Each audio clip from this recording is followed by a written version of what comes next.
Hello, welcome to iPowerlingua. This is the 14th in a series of intermediate English reading and listening exercises.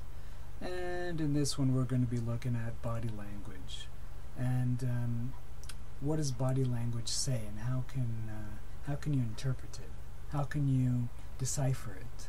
How can you look at it and understand it? This one this article is entitled Body Language. What does it say? More than half of what we communicate is communicated not through words but through body language. This includes our posture, facial expressions, and gestures. Because body language is so important, you'll want to know what yours is saying and how to interpret other people's too. Here are some examples of body language and its meaning. Note, these meanings are for North America. Interpretations may differ a bit in other cultures. If your posture is slumped and your head is down, this could mean that you are sad or lack confidence. If your posture is straight but relaxed, you are expressing confidence and friendliness. A smile is a sign of friendliness and interest, but people sometimes smile just to be polite.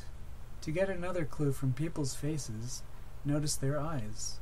Friendliness and interest are expressed when a person's eyes meet yours, especially when you're the one who's talking, and then look away and meet yours again. A person who doesn't look away is expressing a challenge. A person who doesn't look at you is expressing a lack of interest or is shy. Hand gestures can mean a person is interested in the conversation, but repeated movements like tapping a pencil or tapping a foot often mean the person is either impatient or nervous. Stay away from someone who points at you while talking with you. That person might be angry at you or feel superior to you. So we just heard the article, and now the first question what I want you to think about is does your culture have these same types of body language? Second question is, if you don't have the same type of body language in your culture, what are differences that you have in body language? The final question is, if you were in America, North America, what would you do if somebody was looking at you and talking to you and pointing at you and staring at you? How would your reaction be? What would you interpret him to, what would you interpret his emotions to be to you? And that concludes the questions. And I hope you enjoyed this exercise. And it encourages you to pay attention to the body language of those around you in your culture.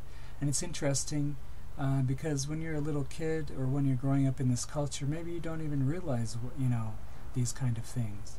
And it's interesting and important to look around you and look at the body language of those around you, and note the differences in cultures. There might even be different cultures in one area, even in your city, and everyone could have different body languages, which makes it very interesting.